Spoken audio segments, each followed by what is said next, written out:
Siguiendo este ciclo de Historia Viva, hoy tenemos con nosotros al profesor Pedro María Roldán Conesa, que nos va a hablar de su próximo libro, de los 25 años de historia reciente de Salus Infirmorum. Muy buenas, Pedro. Buenas tardes, Paco. Pedro, que te queríamos preguntar sobre, que nos habláramos sobre esos 25 años de historia en Salus Infirmorum, que es el libro que va a salir publicado en breve, sobre Salus Infirmorum, tus 25 años de historia en la escuela y en la asociación Salus Infirmorum. ¿Qué podemos decir de Salus Infirmorum primeramente? Bueno, Salus Infirmorum en principio es una institución fundada por doña María de Madariaga y Alonso en el año 1942, donde se hizo en Madrid. 10 años después se traslada directamente a la primera escuela aquí en Cádiz, y a partir de ahí, bueno, pues nos inculca como fundadora un verdadero espíritu de cara al prójimo, sobre todo, a la asistencia al enfermo y todo lo que conlleva en sí, ¿no? Lo más humano posible. E independientemente se crean, bueno, las escuelas que tenemos ahora mismo en vigor, tanto de enfermería como de ciclos formativos de formación profesional, que estas se incluyen a partir del año 1981. Y esos 25 años de historia, 25 años que llevas ya como Sí. profesor, como docente en Salus Infirmorum, bueno, toda historia tiene un comienzo. ¿Cómo empieza esos 25 años? Pues fue muy casual, porque yo entonces daba clases de educación física en el Colegio María Milagrosa de La Palma, alumnas de actividades extraescolares. Y cierto día, pues la directora de aquel entonces, Sor Carmen María Páez, me llamó porque había tenido una llamada telefónica, precisamente de Salus Infirmorum, donde solicitaban la intervención de un profesor de educación física. Me dijo que si estaba dispuesto, y yo le dije que encantado, que bueno, habría que ver, esa oportunidad no se podía desaprovechar.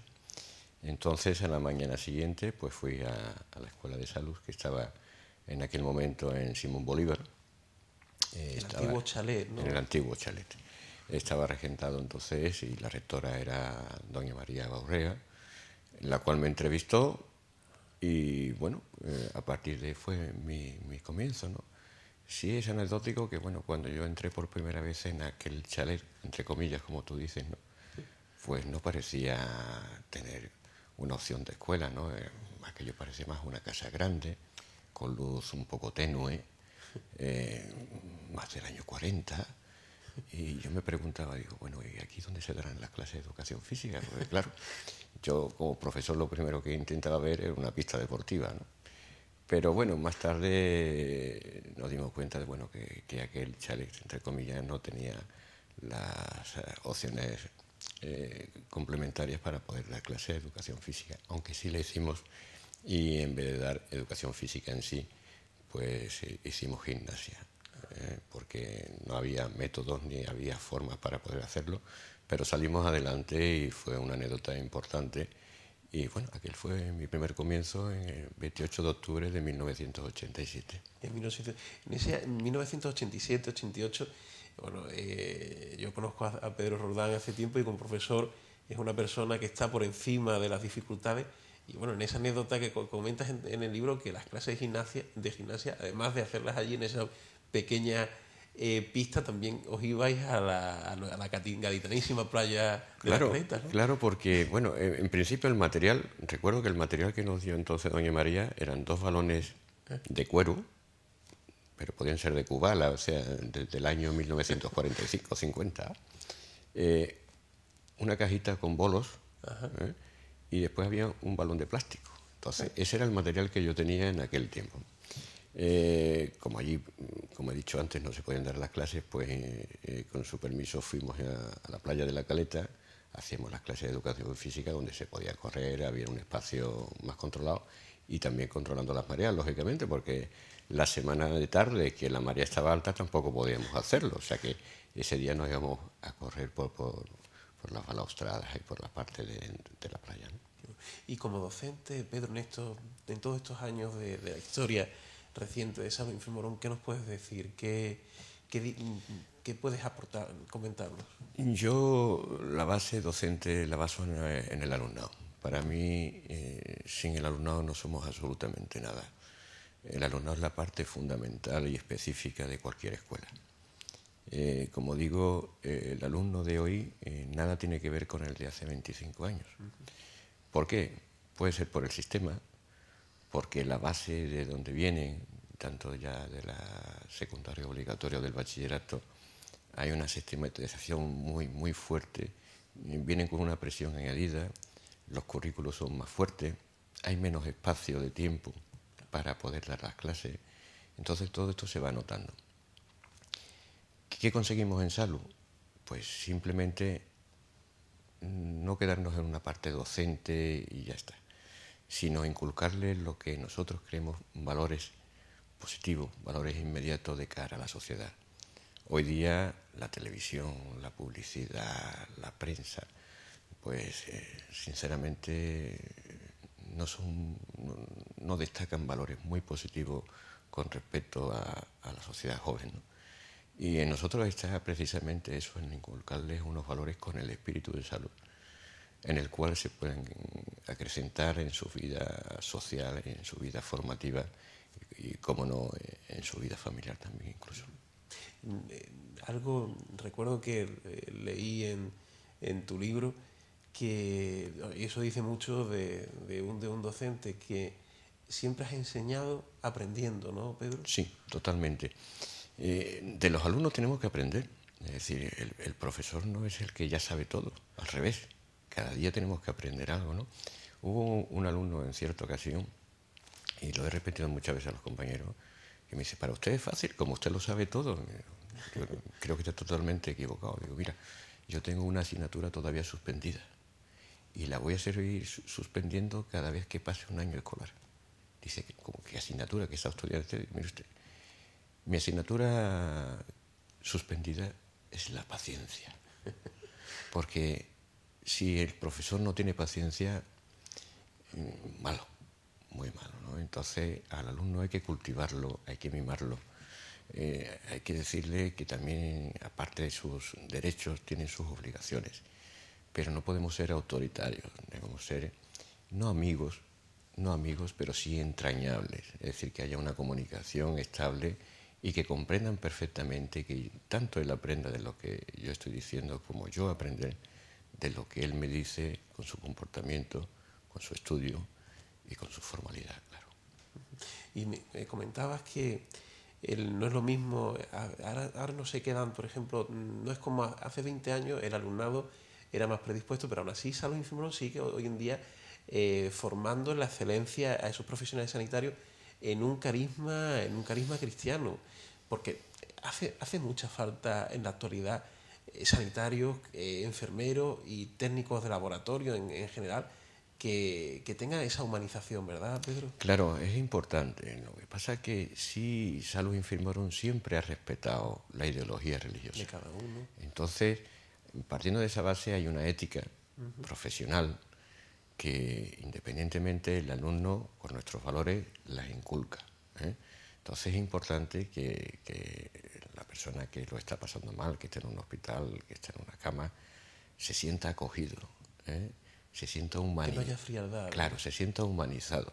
Eso es lo que intentamos que el alumno de Salud lo inculque, independientemente de su vida religiosa. Pero sí es importante que Salud, como asociación diocesana, practique y trabaje sobre el que verdaderamente quiere que esa enseñanza le sea distribuida. Es decir, no obligamos a nadie, absolutamente a nadie, a cultivar lo que no quiere, pero sí es importante que respeten al que lo quiere. Hay un servicio de pastoral también, ¿no, Pedro? He leído. Efectivamente, el servicio pastoral, ahora mismo dirigido por el director espiritual, el padre Óscar González, el cual está haciendo un trabajo inmerso a través de también nuestro compañero Alonso Núñez. Están haciendo un trabajo envidiable, formativo, sincero, cercano, y que contribuye no solamente al alumnado, sino a toda la comunidad educativa de Salud. Entonces, es nuestra base, es decir, el que es creyente, y hablo por mí mismo, ¿no?, con un carácter propio, en el que desde que me levanto hasta que me acuesto, la fe es para mí lo más importante. Y el tener una vida religiosa, sabiendo que es tu base y tu centro en el corazón, no para ti, sino para dedicarlo al prójimo, pues eso es lo que sustentamos, ¿no? Eso es lo más importante. Bueno, y a lo largo de la historia de esos 25 años, desde el 87 que describes en el libro, he visto que hay muchas actividades, además no solamente las docentes, sino también lúdicas, deportivas, religiosas. ¿Cuáles destacarías más que han hecho mucha unión en...? Sí, es importante porque es lo que decía antes, el alumno hoy, desgraciadamente, tiene tanta presión con los currículos formativos que tiene poco espacio o tiempo para actividades lúdicas, ¿no? Independientemente las intentamos hacer dentro de los proyectos de centro, pero antiguamente, por ejemplo, pues los alumnos tenían o clases por la mañana o clases por la tarde, pero también tenían más espacio de tiempo entre las clases y eso les permitía estar más tiempo en la escuela. Entonces hacíamos actividades deportivas, se hacían equipos de fútbol en aquel tiempo, equipos de baloncesto, podían competir, hacíamos actividades fuera en la provincia, hacíamos unos juegos internos, hacían teatro, incluso llegamos a hacer 2 obras muy importantes, una de ellas incluso consiguiendo el segundo premio del Ayuntamiento de Belénes Viviente, creo que fue una obra muy importante. Pero todo esto... Y de Dickens también, ¿no? Sí, hubo otra época en Haciendo la Esperanza, que la basé en la obra de Charles Dickens de Cuento de Navidad. En fin, pero lo importante es que los alumnos eran los protagonistas. O sea, no yo porque escribía o hacía una crítica o hacía algo, sino que los alumnos vivían en la escuela, estaban todos los días allí, eran parte fundamental de la escuela. Y eso queremos que poco a poco lo tenemos que conseguir de nuevo, porque aunque lo hacemos, ya digo que la prevalencia en los estudios ahora mismo está siendo muy negativa ante este aspecto. ¿Y qué podemos decir? Has hablado antes del, digámosle, ese carisma fundacional que tiene Salus Infirmarium, ese carisma que se transmite a los alumnos. Para que nuestros televidentes lo entiendan mejor, resumiendo, ¿cuál es el espíritu de Salus Infirmorum, que es en latín la salud de los enfermos? ¿Cuál es el espíritu? La dedicación, yo lo diría en esa frase, la dedicación, la cercanía, la compostura, el estar, el saber estar, que es muy importante, el tender la mano, el decir, si necesitas 2 horas más, 2 horas más estoy aquí, si necesitas 24 horas, 24 horas estoy aquí. Es importante la ética profesional que han conseguido nuestros alumnos, lo que intentan conseguir, pero también es muy importante que el profesorado, como se está haciendo, sepa inculcarlo y lo está haciendo de maravilla. Es decir, la asociación, por medio de la asociación y de nuestra presidenta, a la cual mandamos un mensaje muy correcto y de gratitud, ha sabido inculcar esto muchísimo en todas las personas que están dentro de la escuela de salud, tanto la escuela universitaria como la escuela de formación profesional, y tanto al personal docente como al personal no docente. Ha sabido llevar y traernos las líneas directas para que esta formación de cara al prójimo, de cara al enfermo, puedan verse realizadas.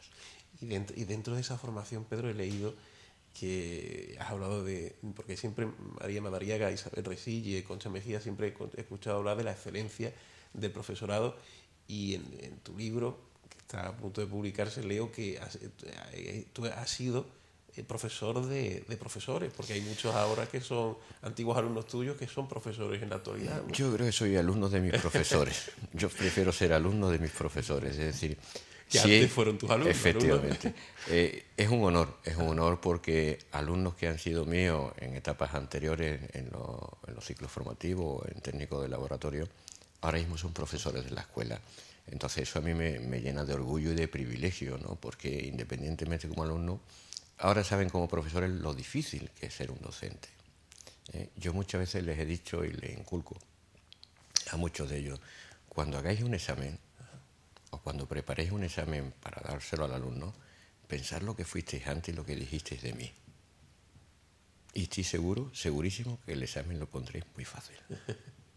Pedro, en esos años que relatas en tu obra, ¿cuáles son los mejores momentos que destacarías de tu servicio a Salus Infirmorum? Yo pienso que no hay momentos, y te digo por qué digo no hay momentos, porque salud es día a día. Salud hay que vivirlo el día a día, es decir, con sus posibles problemas, con sus valores, con sus contradicciones, estar para eso, ¿no? Para superarte día a día.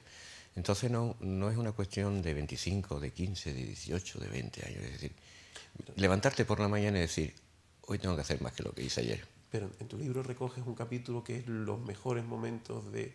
¿Cuáles son los Bueno, que tú recuerdes? uno de los mejores momentos, sin duda, es cuando, sin saberlo y sin tener ningún tipo de conocimiento, la presidenta actual, doña Isabel Resille, me distinguió con la insignia de la asociación, que es su propia insignia. Es decir, no hay cosa más elegante que quitarte tu insignia para dártela. Entonces es un doble honor. Eso no lo olvidaré jamás, porque esa insignia que puedo portar en los momentos de protocolo de Salvo Infirmorum es la insignia de la señora presidenta, de la excelentísima señora presidenta de la asociación, doña Isabel Resille. Eso para mí me llena de orgullo. Y hay otro tipo de actividades importantes. Yo lo he pasado y lo sigo pasando bien cuando veo la cercanía del alumno, cuando disfrutan, cuando puedo trabajar con ellos y, cómo no, en los momentos también más difíciles, porque para eso estamos, para ayudarles. El profesor que simplemente va a dar una clase y hasta mañana, pues mire usted, no me dice absolutamente nada. El alumno tiene que sentirse recogido, cercano por el profesor, amparado, y sobre todo que vea esa cercanía en todo momento.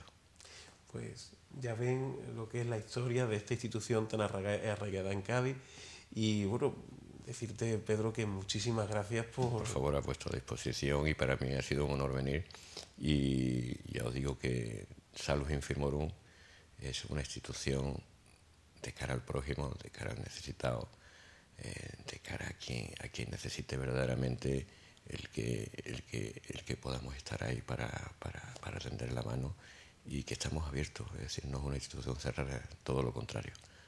Pues te convocamos a que vengas en tus nuevas investigaciones, en tus nuevos libros, que vengas a nuestro programa Ventana a la Historia a seguir difundiendo ese... Sería un honor y un privilegio, y muchísimas gracias por tu atención. Pedro, muchísimas gracias y enhorabuena. Enhorabuena a vosotros. Y señores, pues nos vemos la semana que viene en otro programa de Ventana a la Historia. Gracias.